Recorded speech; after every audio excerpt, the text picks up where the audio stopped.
দ্বিতীয় বিশ্বযুদ্ধের চিহ্ন কিংবা প্রাচীন অনেক আগের কোনো ইতিহাস, এমনকি অনেক পুরনো কোনো যুদ্ধযন্ত্রের খোঁজ কখনো কখনো আমাদের সামনে এরকম অনেক ঘটনাই এসে হাজির হয়।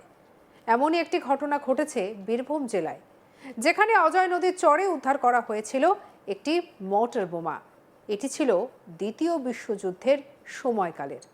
ভারতীয় সেনাবাহিনী অবশেষে 5 মাস ধরে সতর্কতা এবং নিরীক্ষার পরে এই মর্টার বোমাটিকে নিষ্ক্রিয় করার কাজে সফল হয়েছে।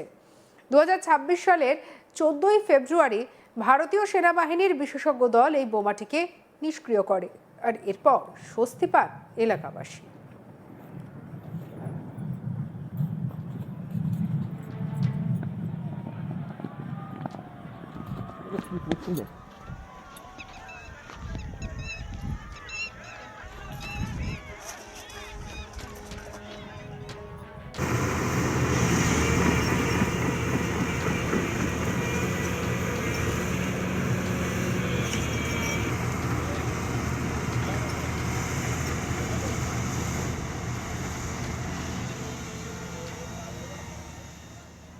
প্রসঙ্গত 2025 সালের 24শে অক্টোবর বীরভূমের সিঙ্গি পঞ্চায়েতের অন্তর্গত লাউদহ গ্রামের পাশ দিয়ে বয়ে যাওয়া অজয় নদীর চরে স্থানীয় বাসিন্দারা একটি সন্দেহজনক বস্তু দেখতে পান।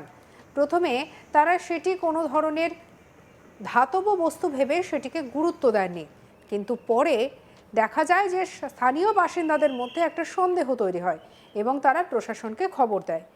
খবর পেয়ে পুলিশ প্রশাসন দ্রুত ঘটনাস্থলে পৌঁছায়। বস্তুটিকে ঘিরে নিরাপত্তা বলয় তৈরি করা হয়।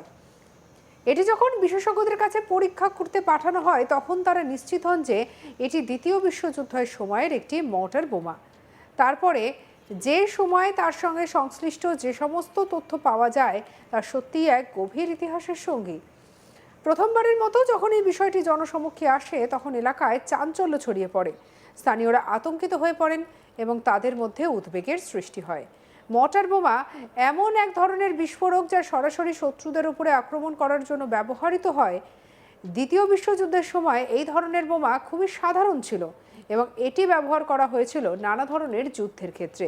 কিন্তু বোমাটি নিষ্ক্রিয় করার জন্য বিশেষজ্ঞদের সঠিক পরিকল্পনা ও দক্ষতার প্রয়োজন ছিল, কারণ এই ধরনের বিস্ফোরক খুবই বিপজ্জনক।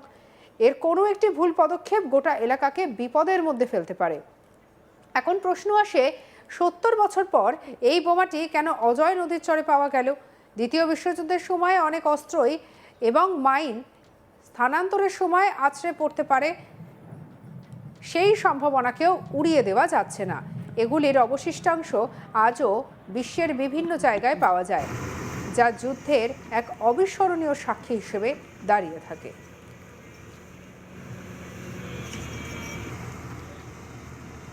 ভারতীয় সেনাবাহিনী ওই মর্টার বোমাটি নিষ্ক্রিয় করার জন্য একটি বিশেষজ্ঞ দল গঠন করে। তাদের কাছে ছিল যুদ্ধকালীন এই ধরনের বিপজ্জনক বস্তু নিষ্ক্রিয় করার প্রয়োজনীয় প্রশিক্ষণ এবং প্রযুক্তি। দীর্ঘ 5 মাস ধরে সেনাবাহিনীর বিভিন্ন দিক থেকে পর্যবেক্ষণ চালিয়ে যান এবং তারা বিভিন্ন নিরাপত্তামূলক ব্যবস্থা গ্রহণ করেন, যাতে এলাকাবাসী এবং সেনার কোনো সদস্য বিপদগ্রস্ত না হয়। যদিও এ বিষয়ে কোনো প্রতিক্রিয়া দেননি ভারতীয় সেনার আধিকারিক। 2026-এর 14ই ফেব্রুয়ারি সেনাবাহিনীর 8 সদস্যের একটি বিশেষ টিম এই মর্টার বোমাটিকে নিষ্ক্রিয় করতে ঘটনাস্থলে পৌঁছায়, আর এদিকে এর সহায়তায় নিরাপত্তা ব্যবস্থা আরও জোরদার করা হয়। সেনা বিশেষজ্ঞরা একটি বিশেষ প্রক্রিয়ায় বোমাটিকে নিষ্ক্রিয় করেন এবং ওই এলাকাকে নিরাপদ ঘোষণা করা হয়। এই কর্মকাণ্ডের মাধ্যমে বীরভূম জেলার প্রশাসন এবং ভারতীয় সেনাবাহিনী তাদের দক্ষতা এবং সাহসিকতা প্রদর্শন করেন। কি বলছেন স্থানীয় বাসিন্দা, শুনবো। বাস্ট করলো, ওইটা দেখলাম। কি বাস্ট করলো? বোম। কতদিন আগে রাখা ছিল এখানে? এটা লাগা ছিল প্রায় 3 মাস। কি দেখতে পেলেন? বাস্ট করলে ওইটাই দেখলাম। কারা বাস্ট করলো? ও পুলিশ এসছে বাইরে থেকে। সেনাবাহিনী সব এসে? হ্যাঁ। দ্বিতীয় ভিজিতে বোমা পাওয়া গেছিল, এর আগেও একটা পাওয়া গেছিল, সেটা মাস ছয়েক হবে। আমরা সেটাকে প্রশাসন এসে সেটেলমেন্ট এসে নিষ্ক্রিয় করেছেন শান্তশৃঙ্খল ভাবে। এটাকেও শান্তশৃঙ্খল ভাবে নিষ্ক্রিয় করলো, কিন্তু প্রচন্ড আওয়াজ, মানুষ সব আতঙ্কিত হয়ে গেছিল। আজ আতঙ্কিত মুক্ত হলো। আপনি দেখলেন তো যে 20 ফিট অব্দি গর্ত করেছে ওখানে। আতঙ্কে আছেন দাদা? না, এখন আতঙ্ক তো মুক্ত হয়ে গেল, এখন আপাতত কোনো আতঙ্ক নেই। কবে পাওয়া গেছে? এটা আপনার মাস 4 হবে নাকি, 3 মাস হবে। এর আগে একটা পাওয়া গেল, সেটা আপনার 5 মাস আগে নিষ্ক্রিয় করা হয়েছে, সেটাকে শান্ত শৃঙ্খলা হবে। ধন্যবাদ জানাই প্রশাসনকে, পূর্বতলা প্রশাসনকে যে অবশ্যই ধন্যবাদ জানাই, সেনার বাহিনীকে ধন্যবাদ জানাই, যে আজকে আতঙ্কটা মুক্ত হলো আর কি। দ্বিতীয় ভিজিতে বোমা পাওয়া গেছিল। এ নিয়ে আমাদের কালে শান্তনু হাজরা রিপোর্ট দেখাবো। 24 অক্টোবর উদ্ধার হয়েছিল অজয় নদীর তীর সিঙ্গি গ্রাম পঞ্চায়েতের লাউদহ এলাকায়। কি উদ্ধার হয়েছিল? উদ্ধার হয়েছিল দ্বিতীয় বিশ্বযুদ্ধ চলাকালীন মর্টার বোমা। একেবারে এই বোমা কিন্তু যখন স্থানীয় বাসিন্দারা দেখতে পায়, দেখার পর তারা কিন্তু তড়িঘড়ি প্রথমে ধাতব লোহার বস্তুটি কি বা কি ধরনের জিনিস, তারা সকলেই গ্রামের বাসিন্দারা হতবাক হয়েছিলেন। সঙ্গে সঙ্গে তড়িঘড়ি কিন্তু স্থানীয় যে পুলিশ প্রশাসন রয়েছে তাদের কাছে কিন্তু খবর পাঠানো হয়। পুলিশের তরফে এই ঘটনাস্থলে পৌঁছে যাওয়ার পর তারা পর্যবেক্ষণ করার পর রাজ্য বম্ব স্কোয়াডকে খবর দেওয়া হয়। রাজ্য বম্ব স্কোয়াড যখন এই বমটি পর্যবেক্ষণ করার পরে তারা সিদ্ধান্ত নেয় যে তাদের ক্ষমতা নেই এই বমটিকে নিষ্ক্রিয় করার। এরপর একেবারে ভারতীয় যে সেনাবাহিনী রয়েছে সেই ভারতীয় সেনাবাহিনীকে কিন্তু খবর দেওয়া হয় রাজ্যের বম্ব স্কোয়াডের তরফ থেকে। এবং দীর্ঘ 5 মাস পর বোমটি যে লাউদহ যে নদী এলাকা ছিল সেখানে প্রথমে ঘিরে রাখা হয়েছিল। রীতিমতো এখানে নিরাপত্তা দেওয়া হতো যাতে অন্য কোনো স্থানীয় বাসিন্দা এসে কোনো বিপত্তিকর ঘটনা না ঘটতে পারে, তার জন্য রীতিমতোই ভারতীয় সেনাবাহিনীর তত্ত্বাবধান এবং বাংলার বম্ব স্কোয়াড এবং বাংলার পুলিশ যৌথ উদ্যোগে বোমটিকে একেবারে পর্যবেক্ষণ পরীক্ষা নিরীক্ষা করার পর আজ 2026 কিন্তু 2026 ফেব্রুয়ারি মাসে বোমটিকে কিন্তু মূলত নিষ্ক্রিয় করা হলো। আর বোমের যে ছবিটি দেখলে স্পষ্ট বোঝাই যাবে যে দ্বিতীয় বিশ্বযুদ্ধের যে মর্টার বোমা, সেই বোমার যে বিস্ফোরণ তাতে কিন্তু অজয় নদীর যে এলাকা ছিল সেই এলাকা কিন্তু মূলত কেঁপে গেছে। চিত্রটি দেখলে কিন্তু আরো স্পষ্টভাবে বোঝা যাবে। তবে প্রশ্ন উঠছে এখানে যে দ্বিতীয় বিশ্বযুদ্ধের চলাকালীন বোমা এখানে কিভাবে আসলো বা কিভাবে রয়েছে।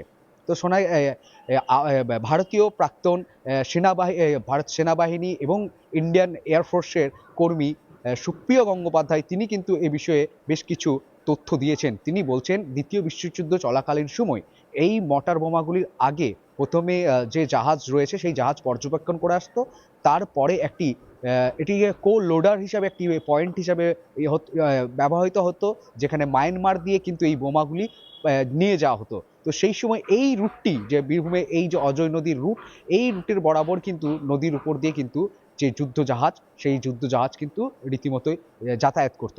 সেখান থেকেই হয়তো কোনো কারণবশত এই বোমটি নিষ্ক্রিয় করার জন্য বা জলের মধ্যে ফেলা হয়েছিল, এমনটাই কিন্তু তিনি তথ্য দিচ্ছেন। রীতিমতোই এই বিশ্বযুদ্ধে যে উদ্ধার হওয়া বোমা, সেই বোমাকে উদ্ধারকে কেন্দ্র করে প্রথমে যেমন চাঞ্চল্যকর পরিবেশ তৈরি হয়েছিল, আজ যখন বোমটি ফাটানো হয়েছে তখনও কিন্তু সেই মুহূর্তেও বেশ একেবারে এলাকা পুরো কেঁপে যায়। মানুষ কিন্তু বেশ একবারে আতঙ্কিত হয়েছিল। তবে ভারতীয় সেনাবাহিনী যে কর্মকাণ্ড, সেই কর্মকাণ্ডের সুসফলভাবে বোমাটি নিষ্ক্রিয় করা হয়েছে এবং তাতে কারোর কোনো এখনো পর্যন্ত ক্ষতি কিন্তু হয়নি। মূলত সেই চিত্রই উঠে এসেছে। সঙ্গে রাখুন আজ তাক বাংলার ইউটিউব চ্যানেলকে লাইক, কমেন্ট, শেয়ার, সাবস্ক্রাইব করতে ভুলবেন না।